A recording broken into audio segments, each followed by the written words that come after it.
Salut Thomas, tu vas bien? Hello, ça va et toi? Yes, la forme. Bon, bah du coup, on se retrouve pour ce premier format. Bah déjà, on verra s'il y a des vues. Je vais C'est partager ça ça. sur LinkedIn, sur le groupe WhatsApp. Il y aura peut-être de nouvelles personnes qui nous rencontreront, enfin qui nous découvriront, pardon, sur YouTube. Et on Euh, l'espère. de quoi? Et on l'espère. Ouais, on l'espère, mais c'est le but, hein. En fait, pour vous expliquer, chaque semaine avec Thomas, donc Thomas qui est mon responsable formation chez Linkleads et qui est coach, voilà, il s'occupe de coacher chaque semaine les membres de Linkleads. Thomas, je pense, je vais te laisser présenter Linkleads. C'est quoi en quelques mots Linkleads? Que les gens qui connaissent pas puissent. Alors, c'est une formation en ligne qui permet justement aux personnes qui se lancent ou qui ont déjà un business ou qui ont une activité, qui veulent se différencier. C'est vraiment la formation numéro un en France en digital pour améliorer et booster son business avec des conseils régulièrement, avec des coachings, avec full valeur tout le temps et c'est vraiment le top. Foncez. Yes, bah nickel, tu l'as bien présenté. Et aussi, voilà, petite précision, on est spécialisé sur LinkedIn. C'est-à-dire que on va vous aider à trouver des clients sur LinkedIn. C'est ce qu'on fait toutes les semaines avec nos clients depuis maintenant, depuis 2022, décembre 2022.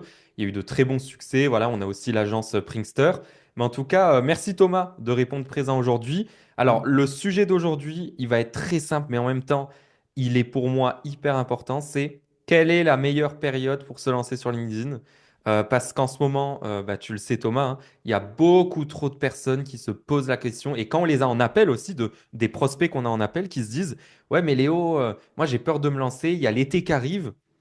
Du coup, je vais pas signer de clients, je vais pas faire de likes. Bon déjà les likes, d'un côté on s'en fout, mais je vais pas signer de clients. Et les gens, ils se posent aussi cette question quand c'est le mois de mai, et puis quand ça va être les vacances de Noël, et puis quand ça va être le début d'année. Et puis à chaque fois, j'ai Il y a une l'impression que les excuse. gens trouve une excuse pour ne pas se lancer sur LinkedIn. On va justement aborder ce sujet et vous allez voir que, alors moi j'aime bien appeler ça un petit peu l'inflation LinkedIn. C'est-à-dire Ouais. que, je sais pas si tu la vois comme ça, Thomas, mais en gros l'été, c'est vrai, il y a moins de, voilà, on va pas se le cacher, il y a moins de gens qui vont signer. Il y a moins de gens qui vont être actifs sur LinkedIn. Les gens sont en vacances, ils sont à la plage, ils sont pas sur LinkedIn. Il y a aussi l'effet un petit peu de groupe. Vu que tout le monde dit que personne n'est sur LinkedIn, bah, les gens ne viennent pas sur LinkedIn et inversement. Et en fait, ça fait un peu un cercle vicieux. Mais j'ai remarqué aussi que l'été pouvait devenir notre meilleure période pour se lancer, tout simplement parce que pendant que tous nos concurrents dorment, bah en fait, nous, on est les seuls qui sont présents sur LinkedIn. Et C'est du ça. coup, même s'il y a moins de gens présents sur LinkedIn, bah en fait, ce peu de gens, bah on va en profiter uniquement pour nous. C'est comme si on passait d'un gâteau, d'un gros gâteau qu'on se divisait en 10, à un gâteau qui était entièrement pour nous. Ouais, je sais pas si tu le vois comme ça, mais moi, personnellement, c'est comme ça que je le vois. Même le mois de mai, pour moi, bah, comme je te l'ai dit juste avant, il n'était pas incroyable niveau visibilité. Mais vu qu'il y a beaucoup de concurrents qui ont arrêté de poster parce que c'est le mois de mai, parce qu'il y a des ponts, parce qu'il y a des fériés, il y a des viaducs, comme on aime le dire, bah, au final, ils sont pas présents. Et même s'il y a moins de personnes connectées sur LinkedIn, bah, toutes ces personnes, elles sont pour moi, C'est en clair, gros. mais en fait, c'est un peu le débat qu'on a eu il y a quelques minutes concernant le week-end. En soi, l'été comme le week-end, c'est assez similaire puisque voilà, comme tu as pu le dire, tout le monde dit, mais les gens ne sont pas, sont pas présents, ils sont pas dispo, donc ça vaut pas le coup de se lancer, ça vaut pas le coup de poster. Mais inversement, que ce soit pendant, parce qu'il n'y a pas tout le monde qui est en vacances, que ce soit juillet, enfin juin, juillet, août, mais il y a des gens qui sont là, qui travaillent tout l'été ou qui sont en vacances que l'un des 2 mois et qui sont quand même présentes. Et comme tu as pu le dire aussi, nos concurrents ben, également, donc beaucoup sont en vacances aussi. Donc le peu de personnes qui sont présentes, ça permet quand même de capter tous ceux qui sont là, donc que ce soit le week-end ou l'été. Et on peut faire d'excellents résultats et de très très très bonnes surprises l'été comme le week-end. Donc en soi, il n'y a pas vraiment de période pour pas se lancer, ça c'est juste une excuse.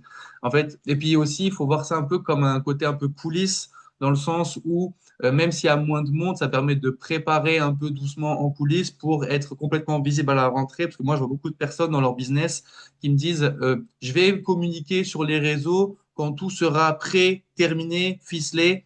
Et le problème, c'est que c'est pour beaucoup de gens qui ont, par exemple, un business donc, où ils vendent des produits, ben, ils se retrouvent avec leur stock et ils commencent à communiquer. et c'est très très long avant que le stock commence à partir, alors que s'ils avaient montré les usines, comment fabriquer, comment ça allait se lancer, les campagnes, les difficultés, les gens ils s'identifient plus facilement, Et oui. ils se ils voient vraiment que voilà, on n'est pas des menteurs, on voit la réalité, on s'identifie plus facilement, on se dit OK, et quand les commandes finalement sont lancées, on a déjà des gens qui nous suivent depuis déjà plusieurs semaines, voire plusieurs mois, et c'est là que les commandes vont partir plus rapidement et plus facilement. Donc en soi, il faut toujours, moi ce que je dis souvent, c'est vous lancez pas au niveau zéro, lancez-vous au niveau -1 ou -2. C'est de là qu'on commence à vraiment communiquer et qu'on commence à vraiment apporter de la valeur en amont à son audience pour pouvoir communiquer dans les bonnes conditions au moment venu. Ouais, c'est hyper pertinent ce que tu dis parce qu'il y a quelques jours, j'ai eu un appel avec un prospect qui veut nous rejoindre dans l'agence, hein, qui veut tout simplement qu'on communique pour son entreprise. Et en fait, là, il est en pleine levée de fonds Mm, et en création d'entreprise. Donc en fait, il est en train de l'immatriculer. C'est vraiment, mm, il est au niveau -1, même mm. -2, je pourrais dire. Il n'a pas encore d'activité, il n'y a pas de clients, voilà, c'est vraiment le tout début. Et il me dit, ouais, Léo, pour me lancer, je vais attendre d'avoir l'entreprise de créer et tout. Mm. Et c'est là où je lui ai exactement dit ça. Je lui ai dit, mais au lieu d'attendre le dernier moment pour te lancer, est-ce que tu trouves pas que ce serait pertinent de te lancer maintenant pour que le jour où ton activité démarre Démarre. officiellement, tu aies déjà une audience et que tu puisses trouver des clients day one? Mm. Et le problème, c'est que si tu attends le premier jour de création de ton entreprise pour te lancer, en fait, ensuite, il va y avoir une latence entre l'ouverture de ton entreprise et tes premiers clients. C'est clair. Et tu vois, en fait, je parlais juste avant des jours fériés, tout ça. Même les jours fériés, il y en a qui vont pas poster parce que ben, on va faire moins de vues. Mm. Moi, j'ai une comparaison assez simple, c'est imagine, tu as une rue. Tu as 10 restaurants sur cette rue. Et chaque jour, tu as 100 personnes qui la traversent, cette rue. Bon, il y en a beaucoup plus, mais mathématiquement, ce sera plus simple à faire les calculs. Chaque jour, il y a, on va dire, il y a 10 clients par restaurant potentiel. Vu qu'il y a 100 personnes qui passent, il y a 10 restaurants, on les divise en 10. Mais imagine, c'est férié. Et là, tous les restaurants ferment, sauf un. Il dit, ben non, moi, je vais rester ouvert. Et pareil, sur les clients qui passent chaque jour, il n'y en a pas 100 qui passent, mais il y en a 10 aujourd'hui parce qu'on est férié, les autres, ils dorment. Ben, tu as quand même tes 10 clients potentiels qui vont venir. Et vu que tu es le seul choix, ben, en fait, tu auras Ils vont tes aller 10 chez toi. personnes. Et c'est exactement pareil sur LinkedIn. Les jours où c'est moins actif, il y a moins de créateurs, il y a moins d'utilisateurs. Mais vu qu'il y a moins de créateurs, ben, en fait, le peu d'utilisateurs, tu vas être leur choix numéro un.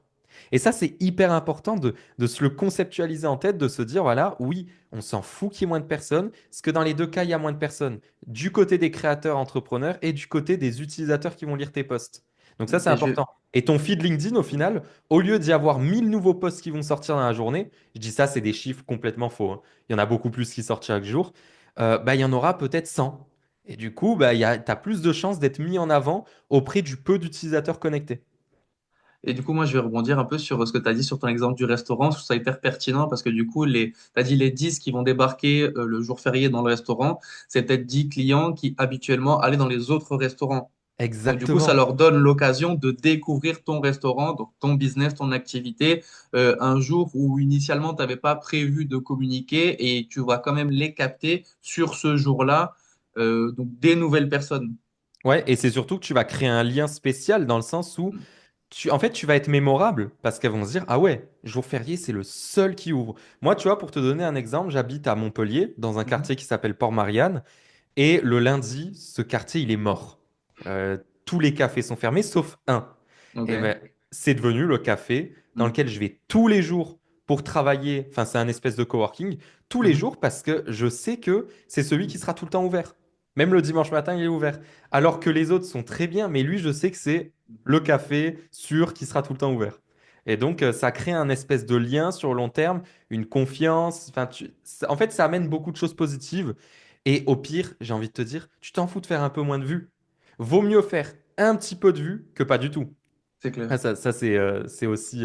Si vous me voyez rebondir, c'est tout simplement parce que je suis sur un siège ballon que Bloon, je sais pas si tu as vu passer Thomas, c'est une marque qui en ce moment Ouais. travaille pas mal avec des créateurs LinkedIn. Et elle Et m'en je a crois que j'ai vu des envoyé un. photos passer, ouais. Voilà, et elle m'en a envoyé un. Et là, je suis en train de le tester. Parce que moi, avant de faire un partenariat, je teste tout le temps le produit et je kiffe. Mais pour l'instant, j'en parle pas plus. Mais voilà, c'est pour ça que je bouge. Voilà. Génial.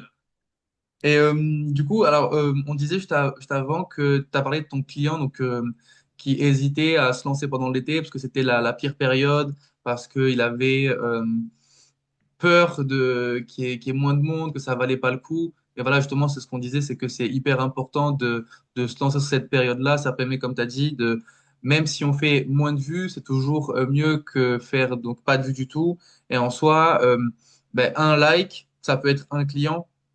Donc, tenter quand même sur cette période-là. Et puis, c'est là où justement, on a peut-être moins de monde, mais c'est là où on crée des meilleures connexions, des connexions plus vraies. Et on a peut-être moins de messages, moins de notifications, mais ça permet justement de cibler, de prendre le temps, de créer des vrais échanges. Parce que quand ça commence à un peu plus marcher, ben, on n'a pas, imaginons, on a 30, 40, 50 likes, on n'a pas le temps forcément d'aller écrire à tout le monde. Et quand on a 2, 3, 4, ben, on peut justement aller à la rencontre de ces personnes-là, leur poser des questions et même faire peut-être une étude de marché sur notre offre, sur leurs besoins, sans pour autant vendre. Et ça permet un petit peu de pré-tester son produit, de pré-tester son business pour avoir plus de résultats pour la rentrée, justement. Ouais, clairement, hein. En fait, c'est ça, c'est juste, on est dans une période de testing. Et comme tu dis, on s'en fout d'avoir peu de likes, peu de commentaires, peu de notifications. En fait, moi, ce que je dis souvent, c'est que malheureusement, sur LinkedIn, il y a trop de gens qui nous font croire qu'il faut faire beaucoup de likes pour trouver des clients. Et tu en avais parlé il n'y a pas longtemps dans un post LinkedIn où tu disais que tu fais pas beaucoup de likes, que tu t'occupes beaucoup plus de tes clients, ben, un peu le problème du cordonnier qui est C'est mal ça, chaussé. c'est ça. Mais en fait, on s'en fout à partir du moment où ça nous permet de trouver des clients. Tu vois, moi, mes posts qui me rapportent le plus de clients, c'est des posts qui font peu de likes. J'ai plein de posts qui ont buzzé. Mais tu vois, il n'y a pas longtemps, j'ai fait un post qui a dépassé les 100 000 vues, qui a fait pas mal de commentaires et tout. Et en fait, il y en a plein qui me disaient, ah, Léo, dans le groupe, justement, dans le groupe WhatsApp, Léo, ça a dû te rapporter pas mal de clients et tout. Pas du tout. Et le lendemain, j'ai fait un post avec un témoignage client qui a fait 23 likes. Il n'en a pas fait 500 ou 600, hein. Et qui a fait moins de 500 vues. Mais il m'a rapporté des clients.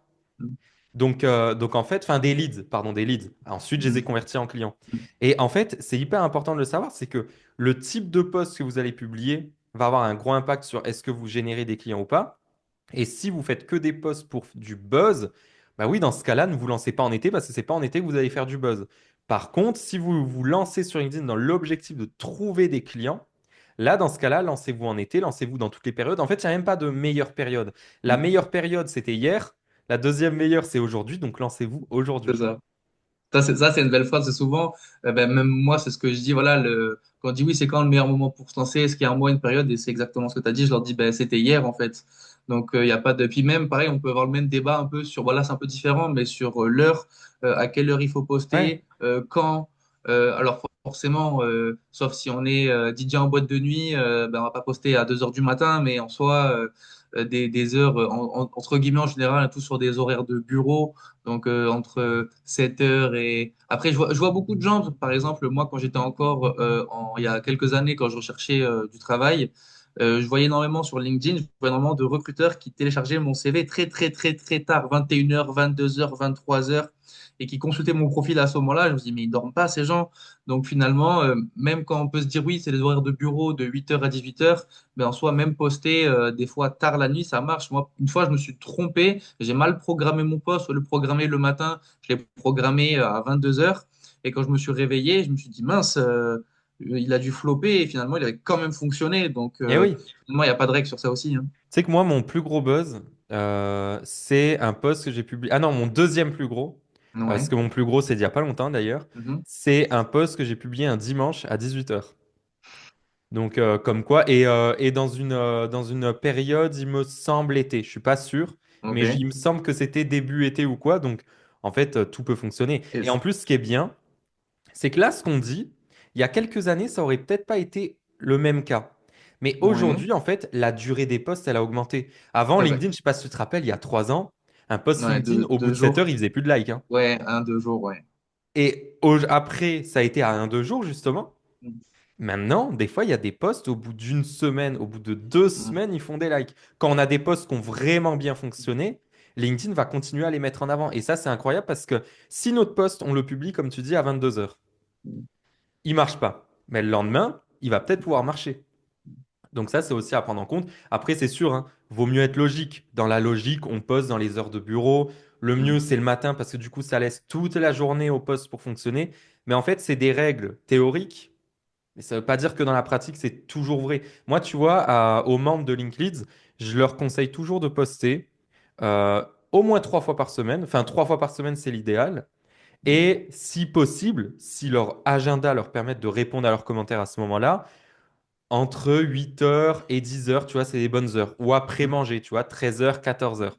Parce que les gens, ils reprennent, ils viennent ou ils sont dans le métro, ils commandent beaucoup. Mais il y a des personnes de l'accompagnement qui vont publier à 18 heures. Ça va fonctionner. Donc c'est théorique et c'est ce que je leur dis. C'est une théorie basée sur moi, mon expérience de 3 ans à poster. Mais Mm. comme je l'ai dit, j'ai un post qui a buzzé un dimanche à 18 heures. Et ça, tu l'expliques comment, du coup? Bah, en fait, je l'explique tout simplement que l'algorithme, en fait, les algorithmes, il y a un côté très aléatoire.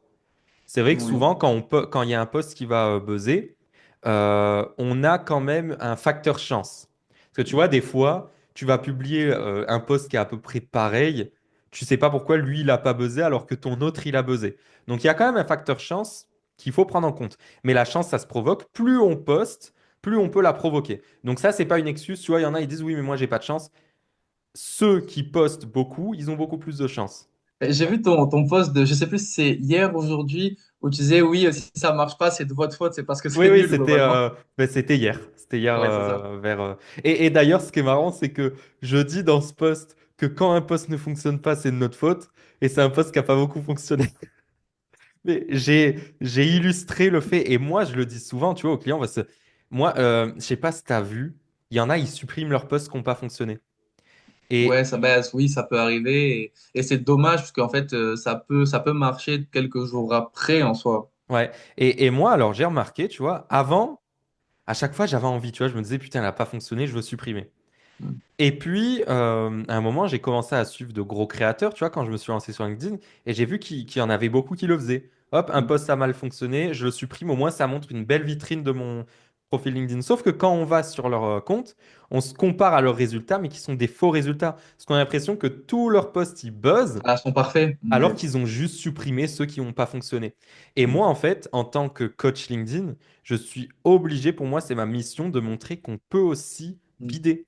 Moi, j'ai des Mm. posts qui ne fonctionnent pas du tout, c'est pas grave. Alors, bien sûr, je suis pas bête, si je vois qu'il y a un post, je vais le poster et il fait 0 like au bout de 20 minutes parce que, tu sais, des fois, l'algo LinkedIn va un peu bugger ou il va y avoir un petit problème, je supprime et je reposte 1 heure après. Mais Mm. c'est plus stratégique. Mais si j'ai des posts qui fonctionnent pas trop, c'est pas grave. Au contraire, après, je peux illustrer à mes clients, mais regardez, j'ai des posts qui fonctionnent pas beaucoup, mais je trouve des clients. Et il n'y a pas besoin de faire beaucoup de likes pour trouver des clients. Et ça, faut vraiment se le mettre en tête parce que du coup, après, tu as la vision erronée de LinkedIn où tu Mm. penses qu'il faut faire du buzz, tu penses qu'il faut parler que de toi ou il faut faire juste des selfies pour trouver des clients. Et ça peut être un sujet de poste, justement, de montrer encore l'authenticité, tu vois, d'un carrousel, de dire, bah voilà, j'ai des posts qui ont très bien marché, mais j'ai aussi des posts qui ont bidé. Et voici donc peut-être un carrousel en 6 slides, les trois qui ont marché, les trois qui ont bidé, dire que malgré tout, ça fonctionne, tu vois. Donc, et Ouais, pour montrer aux gens que, et faire la promo de LinkedIn et tout, donc ça peut être pas mal. ouais, moi j'avais un post qui avait bien fonctionné lors du lancement de Profil Irrésistible, là, ma petite Mhm. formation. Euh, En fait, j'avais un post qui avait pas du tout fonctionné. Et j'avais fait un screen et mon accroche était la honte. Hier, j'ai posté, j'ai pas eu de like. Enfin, j'avais eu, tu vois, une dizaine de likes. Juste en dessous, je dis, mais il m'a rapporté tant de leads, Mhm.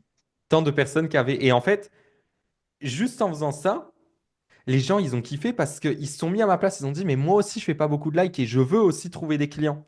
Et du C'est clair. coup, ils sont venus. Et en fait, on a deux façons de trouver des clients. Soit on utilise notre ego et dans ce cas-là, on dit je suis quelqu'un de parfait, ça fonctionne du tonnerre et tout. Mais dans ce cas-là, on va attirer des gens mais qui vont presque culpabiliser de ne pas avoir les mêmes résultats. Et tu sais, on va pas les attirer pour la bonne raison. Ou Mhm. d'autres où justement on va leur dire Mais vous inquiétez pas, c'est pas parce qu'aujourd'hui vous faites pas beaucoup de likes que vous trouverez pas de clients. Et ça, c'est important. C'est vraiment, c'est juste les éduquer sur les bonnes manières de trouver des clients. Après, bien sûr, depuis tout à l'heure, on dit les likes, c'est pas important. On veut tous faire des likes. On a tous un petit ego. Et puis, c'est surtout que les likes, c'est quand même important pour la vitrine. C'est de la fraude Même, sociale. voilà, même le nombre d'abonnés et tout. Mais il faut pas que notre stratégie soit basée uniquement Basé sur notre là-dessus. nombre de likes. Voilà. Moi, j'ai des posts que je vais publier uniquement pour les likes. Et je sais qu'ils ne me rapporteront pas de clients. Mais ça fait Mm. partie de la stratégie. Donc, et j'imagine que toi aussi, et j'imagine que tes clients aussi, tu as des posts, voilà, ils sont là pour buzzer. Et d'ailleurs, nos clients, ils nous le disent. Léo, moi, je veux que ce Mm. post, il buzz. Et Alors d'autres, bon, c'est plus difficile à maîtriser parce que moi, parfois, j'écris des trucs, je me dis, ça, c'est incroyable, ça va être incroyable. Et chez ma cliente, ça fait, alors 100 likes, c'est bien, hein, mais je me dis, j'aurais voulu que ça fasse plus. et oui, Et je me rappelle que quelques semaines après, j'ai publié un autre post chez ma cliente qui était bien, mais je m'attendais à rien de spécial. Et il a fait 300 ou 400 likes. Je me dis, mais pourquoi? mais oui. Et donc, ouais, c'est difficile de maîtriser ça. Donc, même si le copywriting est nickel, même si le moment est nickel, même si tout est parfait, c'est pas dit, voilà, tu l'as dit tout à l'heure, il y a un facteur chance, donc c'est pas maîtrisable. Souvent, voilà, la blague des ghostwriters LinkedIn, quand le client nous demande est-ce que ça va marcher, ben, on n'a pas de boule de cristal en Oui, soi. Donc, c'est pour ça que j'ai bien dit, il y a un facteur chance. Et le mm, facteur chance, il est à prendre en compte. Et aussi, tu vois, moi, j'ai pas mal de posts à 100 000 vues. Je les avais pas prévus. mm, J'ai fait des posts où c'était juste des petits screens. Des screens, je sais pas, moi, un message que j'ai reçu, une mauvaise prospection, tu vois, un truc comme ça. J'ai fait un screen. J'ai juste affiché, bon, en floutant et tout. Et ça a buzzé, mais je voulais même pas que ça buzz, tu vois, j'avais même pas prévu ça. Donc, il y a un facteur chance, un facteur des fois où on ne contrôle pas, tu vois. On n'a pas le contrôle sur tout. Et puis, bien sûr, il y a quand même 20% qui est sous notre contrôle, savoir la bonne accroche, savoir le bon contenu, savoir la bonne conclusion, la bonne photo. Tout ça, c'est les choses qu'on contrôle. Mais le reste, ça dépend de l'audience. Ça dépend aussi de de la qualité de, comment dire, ouais, de notre audience. Mais tu sais, mm, si on est quelqu'un qui poste beaucoup, de manière régulière, même quand une publication va pas être très bonne, au final, il y a notre audience qui va venir la liker. Et tu vois, mm. l'autre fois, il me semble, c'était Sixteen qui disait ça sur LinkedIn, qui disait, t'as compris que tu avais une bonne audience quand même tes posts bidons fonctionnent. C'est Oui, parce qu'en fait, ils te suivent. Ils te oui, c'est ça. suivent. C'est en soi, on aime toi, enfin, on apprécie toi avant ce que tu as écrit globalement, même Voilà. si ce que tu as écrit est pertinent, mais c'est parce que voilà, moi, parfois, je vois des posts de contact que j'aime bien, soit je lis en diagonale, mais c'est quelqu'un que j'aime bien, je soutiens la Oui, personne. voilà. Moi, pareil, tu vois, des fois. Ah, j'ai 5 minutes sur LinkedIn à perdre. Je vois un gros post. J'ai un peu la Mm, flemme de le lire, mais c'est un pote, du coup, je vais liker. mm, Et voilà, ça fait plaisir, tu vois, c'est cool. mm, Et dans les deux sens, tu vois, c'est bien de faire ça. Donc oui, c'est vrai que des fois, et d'ailleurs, hein, je dis souvent, il faut pas confondre une impression LinkedIn et une lecture LinkedIn.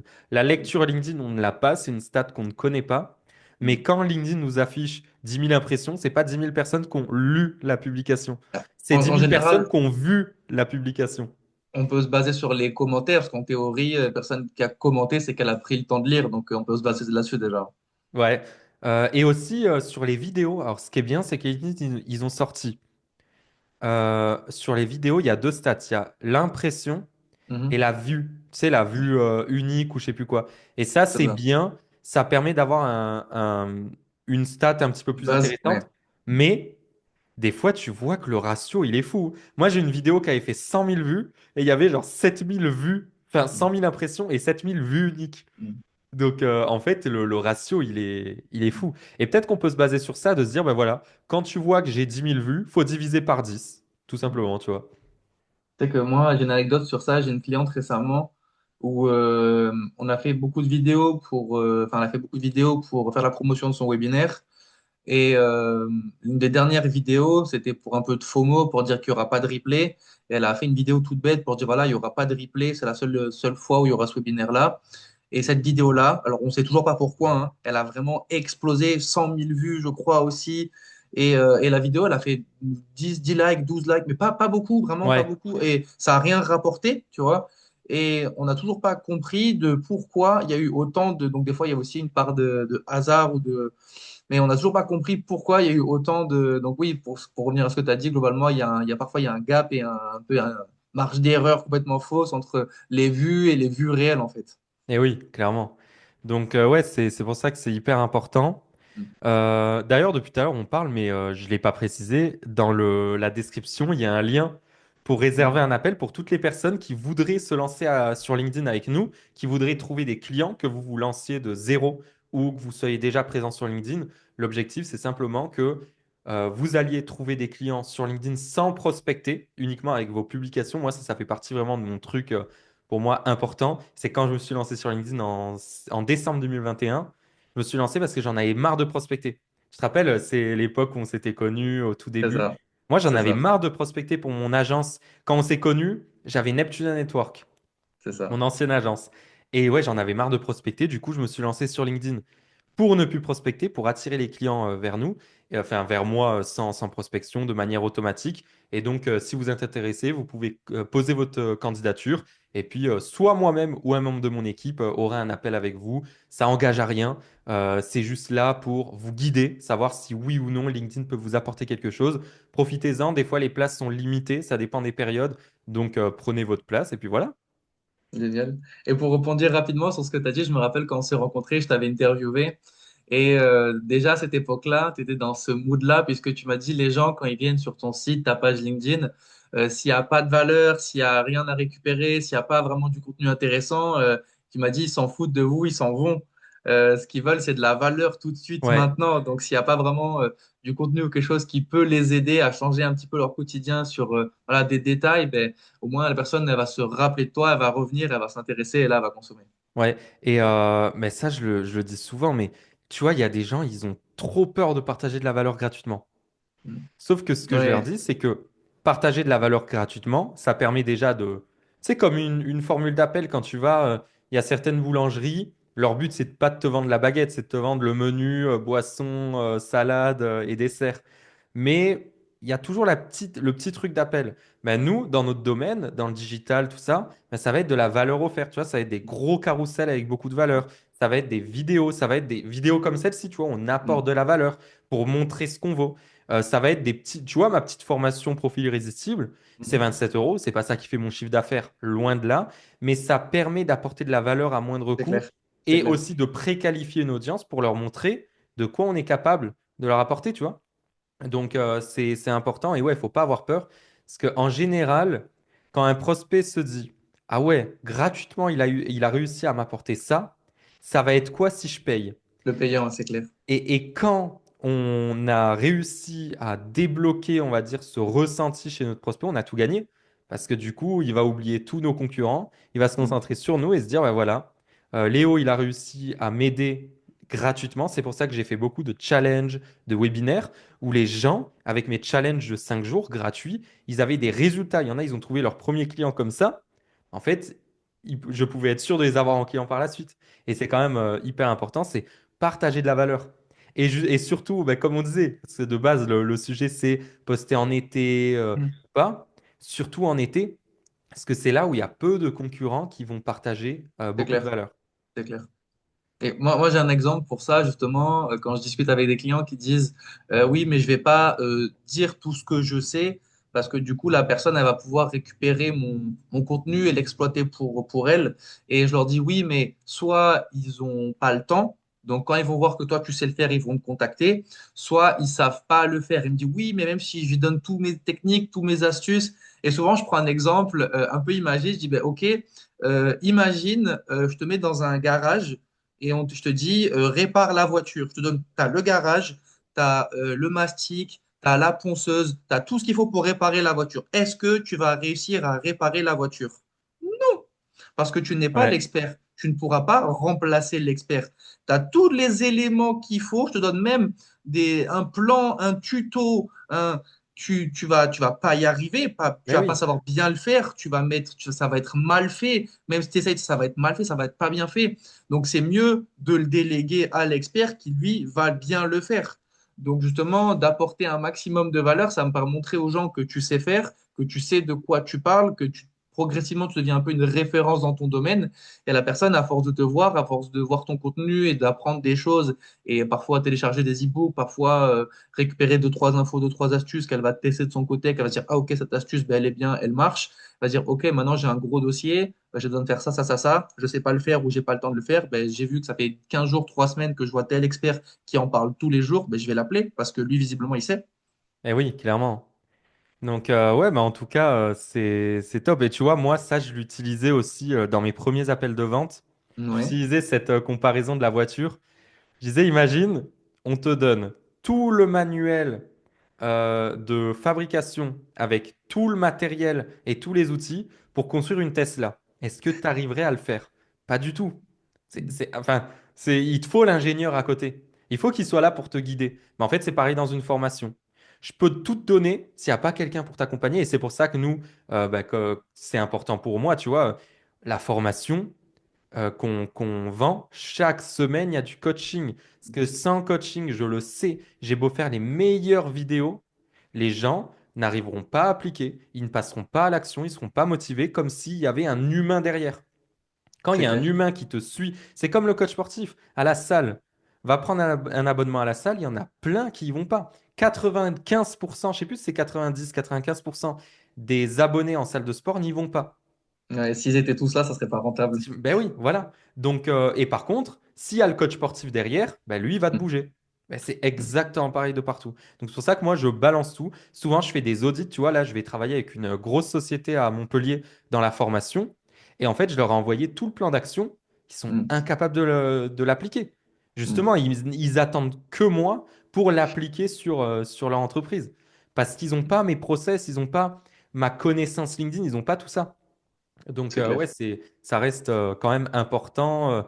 Et partager de la valeur, je pense, c'est le meilleur moyen de nous, comment dire, de nous différencier de la concurrence. Parce qu'il y a tellement trop de gens qui ont peur qu'il suffit juste de partager de la valeur pour se différencier. Ben, il Ce y a qui est une bien, stat c'est que... intéressante. Je coupe la parole, mais il y a une Ouais. stat intéressante là-dessus, c'est juste que il y a moins de 1 ou 2% de créateurs de contenu actifs qui publient régulièrement. Donc, en théorie, quand on dit que créer du contenu, c'est se placer devant plus de 90% de ses concurrents. Donc, c'est hyper important, justement. Et ouais, voilà. Donc, ouais. Donc, tout ça pour vous dire, lancez-vous sur LinkedIn hier ou aujourd'hui. Ou, Je ou pense demain, dans le pire des cas. Voilà, demain dans le pire des cas, mais on préfère aujourd'hui quand même. Donc réservez votre appel, je pense qu'on en a fini pour cette semaine, Thomas. Ce qu'on C'est fait, clair. c'est que mettez, alors je ne sais pas quel jour, à quelle heure encore on va publier. En tout cas, on vous donnera le créneau dans la description, mais mettez bloqué dans votre agenda ce créneau. Et chaque semaine, venez parce qu'on va vous faire des masterclass qui vont vous permettre. Alors, ça ne va pas vous former à LinkedIn, ça va vous débloquer en tout cas des croyances sur Beaucoup de LinkedIn, choses. beaucoup de choses, ça va vous motiver. Donc, venez, bloquez ce créneau entre 30 et 1 heure. Ça dépendra des semaines. Je ne sais même pas combien de temps ça a duré. Là, ça a duré à peu près 40 minutes, je pense. Ouais, 30 ou 40 minutes. c'est passé super vite. Ouais, ouais, en fait, c'est passé vite, hein. Mais voilà, en tout cas, merci Thomas. Merci tout le monde. N'hésitez pas à partager cette vidéo sur LinkedIn, sur Instagram, en story aussi. En story, moi, j'aime bien republier vos stories. Donc, partagez-la. Et puis, on se retrouve la semaine prochaine. Réservez votre candidature juste en dessous. Vous la déposez. Nous, on analyse votre profil et puis on réserve un appel ensemble. Et puis, on vous laisse pour cette semaine. Merci Thomas. Génial. À bientôt. Allez, Ciao. ciao.